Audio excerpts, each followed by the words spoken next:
नमस्कार दोस्तों, PLC sky training में एक बार फिर से आपका स्वागत है। मेरा नाम राजनायक है और आज के इस वीडियो सेशन में हम लोग सीमेंस स्टेप 7 सिमेटिक मैनेजर में स्टेटस बिट इंस्ट्रक्शन सेक्शन में exception bit BR memory instruction के बारे में डिस्कस करेंगे।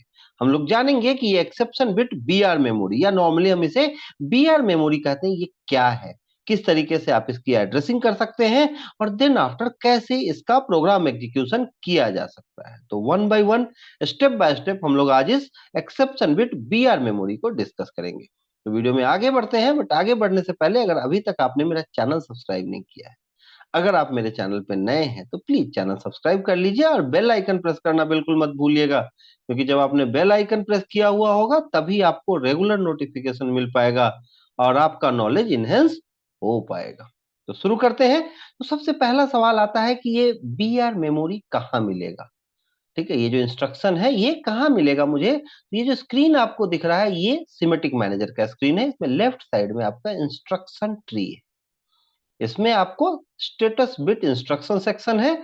इसमें पिछले वीडियोज में हमने ओवरफ्लो इंस्ट्रक्शन के बारे में, एक्सेप्शन बिट ओवरफ्लो, ठीक है, एक्सेप्शन बिट ओवरफ्लो स्टोर्ड और unordered, exception bit unordered instructions के बारे में डिस्कस किए हैं। अगर आपने वो वीडियोज नहीं देखे तो आप देख सकते हैं, सेम प्लेलिस्ट में अवेलेबल है। बट आज का जो हमारा टॉपिक है वो है एक्सेप्शन बिट बीआर मेमोरी या नॉर्मली बीआर मेमोरी इंस्ट्रक्शन के बारे में डिस्कस करना है। तो ये क्या होता है, नाम से ही क्लियर है, एक्सेप्शन बिट बीआर मेमोरी, कि ये बिल्कुल मेमोरी बिट टाइप का है। ठीक है, बट मेमोरी बिट नहीं है। जैसे अगर आपको मुझे क्या है कि पावर फ्लो एक रंग से दूसरे रंग में पास करना होता तो अभी तक हम लोग क्या जानते हैं, मेमोरी बिट के बारे में जानते हैं। तो ये भी बिल्कुल मेमोरी बिट की तरह ही काम करता है, बट इसके साथ एक स्पेसिफिक इंस्ट्रक्शन है, सेव इंस्ट्रक्शन, उसके साथ यूज करते हैं। लेकिन कैसे काम करता है, बिल्कुल वैसे ही जैसे मेमोरी बिट। क्योंकि अगर मुझे एक रंग से दूसरे रंग में इंस्ट्रक्शन को फ्लो करना हो तो मैं क्या करता हूं, मैंने यहाँ पे I0.0 एक इंस्ट्रक्शन लिया और मैं मेमोरी बिट को एड्रेस देता हूँ M0.0। अब जब ये मेमोरी बिट हाई होगा तो मैं जहां कहीं भी चाहूं, जितने रंग्स में भी चाहूं, इसका पावर फ्लो जो स्टेटस है, इसका जो बिट स्टेटस है उसको पास कर सकता हूं। जैसे मैंने एक नया नेटवर्क लिया और यहाँ पे मैंने क्या किया, इस मेमोरी बिट का एड्रेस ले लिया और इसके साथ एक आउटपुट अटैच कर दिया। अब अगर नॉर्मल वे में मैं चाहूं तो इस तरीके से मेमोरी बिट का यूज करके मैं पावर का फ्लो कर सकता हूं। अब इसके लिए चेक करता हूं कि कैसे काम करता है। आप ऑलरेडी जानते हैं, इसके बारे में हमने डिस्कस किया है, बट एक बार इसको क्या करता हूं, मैं प्रोग्राम डाउनलोड करके चेक करता हूं। और उसके लिए मैंने ये जो दूसरा विंडो है सिमेटिक मैनेजर का, इसमें सिमुलेशन है, इस पे क्लिक करूंगा ताकि मैं प्रोग्राम को डाउनलोड कर सकूं।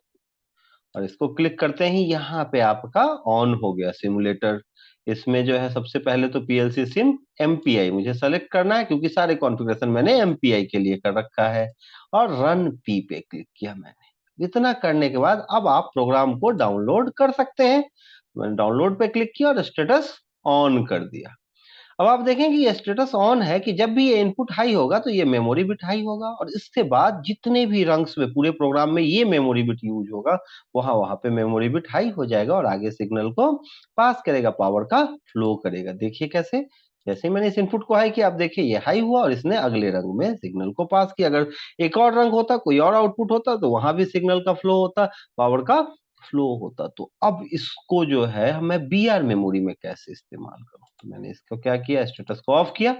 अब बिना इसका यूज किए हुए मुझे क्या करना है, बीआर मेमोरी के थ्रू सेम वर्क करना है। वहां एड्रेसिंग की भी जरूरत नहीं होती कि मेमोरी बिट की एड्रेसिंग, तो बट उसके लिए मुझे जरूरत होगी बिट लॉजिक के एक इंस्ट्रक्शन की, जिसका नाम है save instruction. Save RLO to BR memory. ये क्या करता है, जो इसका आउटपुट होता है उसको बीआर मेमोरी में सेव करता है। तो जहां कहीं भी आपका सेव इंस्ट्रक्शन इस्तेमाल होगा, उस वैल्यू को ये बीआर मेमोरी जो है आगे सेव करता है। इस तरीके से जैसे ये सेव इंस्ट्रक्शन यूज किया, अब यहाँ एड्रेसिंग की जरूरत है। जब ये इनपुट हाई होगा तो इस इनपुट के स्टेटस को ये सेव करेगा, ये जो सेव इंस्ट्रक्शन है, और उसको पास करेगा किसके थ्रू, बीआर मेमोरी के थ्रू। तो क्या है, इसका नाम ही है ऐसा, सेव।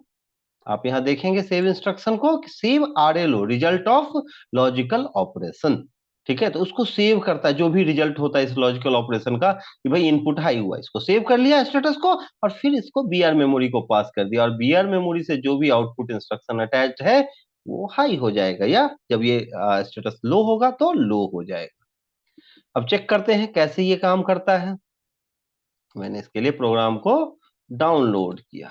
अब डाउनलोड करते ही आप देखेंगे कि जैसे ही मैंने स्टेटस ऑन किया, अब ये इनपुट ऑलरेडी हाई है, पहले से प्रीवियस प्रोग्राम में मैंने इसे हाई किया है, ये बीआर मेमोरी इसको हाई कर देता है। अभी लो है तो ये लो है, जैसे ही मैं इसे हाई करूंगा आप देखें तो बिल्कुल ये मेमोरी बिट की तरह काम कर रहा है, बट इसके लिए मैंने कोई एड्रेसिंग नहीं ली है।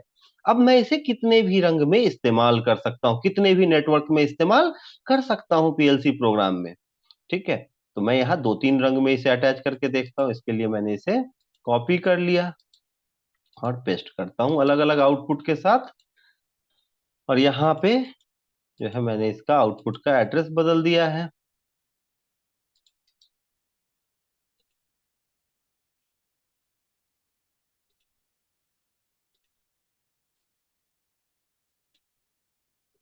इसका आउटपुट ही बदल देता हूँ। तो यहाँ पे मैंने आउटपुट ले लिया Q0.1 और इसका Q0.2। अब मैं देखता हूँ कि कितनी जगह पे ये सेव करता है। अगर ये तीनों में कर रहा है, मतलब कि जब भी सेव हाई होगा तो पूरे प्रोग्राम में जितने भी मतलब बीआर मेमोरी होंगे उन जगहों पे ये पास करेगा। तो मैंने इसे डाउनलोड किया, और डाउनलोड करने के बाद स्टेटस को ऑन किया है। अभी आप देखें इनपुट ऑलरेडी हाई है, तो ये जहां भी 3 रंग में, अलग अलग रंग में बीआर मेमोरी है, उन सब जगहों पे हाई कर रहा है। जब मैं इसे लो कर रहा हूं, सबको लो कर रहा है। तो जहां तक भी आपके 3, 4, 5, 6 जितने भी रंग्स में ये बीआर मेमोरीज होंगे, ये बीआर जो exception bit BR memory instruction होगा, उन सब जगहों पे ये सेव जो स्टेटस है इसको पास करेगा। और ये जो सेव है और बीआर है, ये पेयर में काम करते हैं, अकेले कभी भी काम नहीं करते। तो सेव की जरूरत होती है, ये कहीं भी इस तरीके से आप यूज नहीं कर सकते। सेव का जो आउटपुट होगा उसी को ये आगे पास करता है। मैंने स्टेटस को ऑफ कर दिया।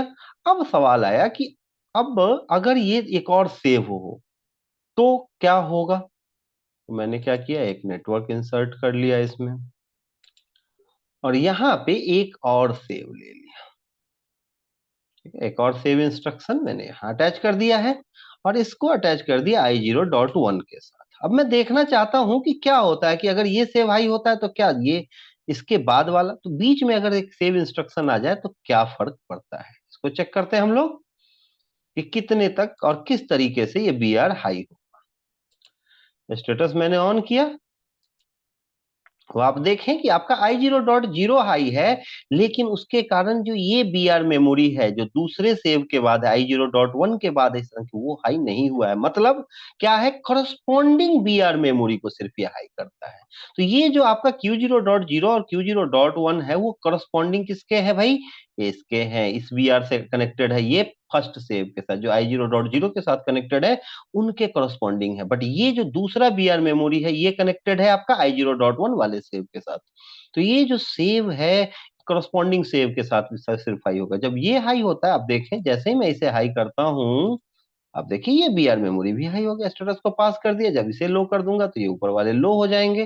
तो आई होप कि आप समझ पा रहे होंगे कि करस्पॉन्डिंग बीआर मेमोरी के साथ ये सिर्फ काम करेगा। ये आप समझ गए होंगे कि कैसे बीआर काम करता है। अब इसके एनसी के लिए मैं चेक करता हूं कि एनसी कैसे काम करेगा, एनसी के काम करने का तरीका क्या है। तो मैंने स्टेटस को ऑफ किया। ऑफ करने के बाद अब मैं देखता हूं कि यहां अगर मैंने एनसी यूज कर लिया, क्या है, बीआर जो मेमोरी इंस्ट्रक्शन है, exception bit BR memory instruction, इसका एनसी अगर मैंने यूज कर लिया, अब मैं प्रोग्राम डाउनलोड करूंगा कि देखता हूं कि एनसी यहां अकेला काम करेगा या नहीं। तो आप देखेंगे स्टेटस को मैंने ऑन किया। अब इनपुट लो है मेरा। अब जैसे मैंने इनपुट 0 हाई किया तो ये बीआर तो हाई हो रहे हैं। लेकिन आप यहाँ देखें कि ये लो है, बट इसका बीआर जो है एनसी आगे पास नहीं कर रहा। मींस आप डायरेक्टली एनसी इस्तेमाल नहीं कर सकते, किसी और कंडीशन के साथ आपको ये एनसी इस्तेमाल करना पड़ेगा। ठीक है, तो कैसे करेंगे वो देखते हैं। तो कंडीशन आपको बदलना होगा। आप देखें, जब अगर मैं इसको हाई भी कर देता हूं तो इसको ज्यादा फर्क नहीं पड़ा, ये लो ही है। मीन्स ऐसा नहीं कि एनसी है तो अपने आप हाई हो जाएगा और आउटपुट को हाई करेगा। ये नॉर्मल इनपुट वाले एनसी की तरह नहीं काम करता। इसको किसी कंडीशन के साथ आपको एनसी का बीआर इस्तेमाल करना पड़ता है। तो वो क्या कैसे करेंगे हम लोग? तो इसके लिए मैंने एक इनपुट यहाँ अटैच कर दिया, I0.2, कोई भी कंडीशन दूसरा क्रिएट किया। तो एक दूसरा कंडीशन भी चाहिए होगा इसके साथ काम करने के लिए। और यहां मैंने क्या किया कि एक बी आर इंस्ट्रक्शन का एनो, सॉरी ये नॉर्मल एनो हो गया, एक बी आर इंस्ट्रक्शन का मैंने एनो डाल दिया। ठीक है कि ये इसके कॉरस्पॉन्डिंग है। और साथ ही साथ मैंने पैरेलल ले लिया किसका, एनसीबीआर का। तो कोई भी इस तरीके का एक कंडीशन क्रिएट कर सकते हो आप, और उस कंडीशन के अकॉर्डिंग जो है वो आपका काम ये करेगा बीआर। अब मैंने इस प्रोग्राम को डाउनलोड किया, अब आपका जो ये एनसी है ये वर्क करेगा। तो डायरेक्टली अगर आपने एनसी को यूज कर लिया ना कॉइल, आप इस बीआर का जो कॉन्टेक्ट है एनसी का, तो वो काम नहीं करता है। अभी अभी आपने देखा, अभी आप देखें कि ये काम कैसे करेगा। अब यहां आप देखिए कि एनसी हाई है, जिसके कारण ये आउटपुट को अभी हाई कर रहा है। ठीक है, तो आप देखिए कि कोई दूसरा कंडीशन आप यहाँ बीआर नहीं भी लगा सकते थे। तो अलग अलग तरीके के कंडीशन है जिसके साथ ये काम करेगा, अकेला एनसी वर्क नहीं करेगा। तो आई होप कि आपको ये एक्सेप्शन बिट बीआर मेमोरी समझ में आ गया। आपको समझ में आ गया कि ये एक्सेप्शन बिट बीआर मेमोरी जो है वो अकेला वर्क नहीं करेगा, ये पेयर में काम करता है। इसके लिए क्या जरूरत है आपको, ये सेव, ये आउटपुट है क्या, सेव आरएलओ टू बीआर मेमोरी, इसके साथ काम करेगा। इसमें दो अलग अलग कॉन्ट्रैक्ट हैं, एनओ कॉन्ट्रैक्ट और एनसी कॉन्ट्रैक्ट, दोनों के साथ ये यूज होगा। तो मैंने कोशिश की है आपको समझाने की, फिर भी अगर मान लो कोई डाउट रह गया, कोई क्वेरी है आपकी, तो क्या करोगे आप, कमेंट सेक्शन ओपन है, कमेंट करेंगे। अगर ऐसी कोई क्वेरी हो जो आपको लगता हो कमेंट सेक्शन से क्लियर ना हो, आप मुझसे कांटेक्ट करना चाहते हो, तो मेरा कांटेक्ट नंबर आपके पास है, स्क्रीन पे दिख रहा है, ऑलरेडी मैंने हर वीडियो में आपको दिया है, 9555405045। मुझे कॉल कर सकते हो, व्हाट्सएप कर सकते हैं, अगर मेल करने की इच्छा है तो मेल कर सकते हैं। ठीक है, raj.inovic@gmail.com मेरा मेल आईडी है। अगर आप पीएलसी सीखना चाहते हैं, सीमेंस की ही नहीं किसी और कंपनी की भी, अगर आप सीमेंस के एडवांस पीएलसी, बेसिक पीएलसी, किसी भी लेवल की पीएलसी की ट्रेनिंग चाहते हैं, उसके लिए भी कांटेक्ट कर सकते हैं। स्काडा की complete automation PLC, SCADA, DCS, HMI, VFD, किसी भी ब्रांड की आपको ट्रेनिंग चाहिए, ऑनलाइन ऑफलाइन दोनों मोड में हम ट्रेनिंग प्रोवाइड कराते हैं। अगर आपको जॉब ओरिएंटेड ट्रेनिंग चाहिए कि नहीं, ट्रेनिंग के बाद मुझे जॉब की सियोरिटी चाहिए, तो 100% एश्योर्ड ट्रेनिंग हम लोग प्रोवाइड कराते हैं। आप उसके लिए भी मुझसे कांटेक्ट कर सकते हो, कांटेक्ट डिटेल सेम है। कॉल करना, व्हाट्सअप करना, बस एक कॉल की ही तो दूरी है। आप एक बार कॉल करें, आपकी ट्रेनिंग स्टार्ट हो जाएगी। ठीक है, और वीडियो अगर पसंद आया हो तो इसे लाइक करें, शेयर करें। अगर अभी तक चैनल सब्सक्राइब नहीं किया तो चैनल सब्सक्राइब करें। मिलते हैं नेक्स्ट वीडियो में न्यू और इंटरेस्टिंग टॉपिक के साथ। तब तक के लिए थैंक यू वेरी मच।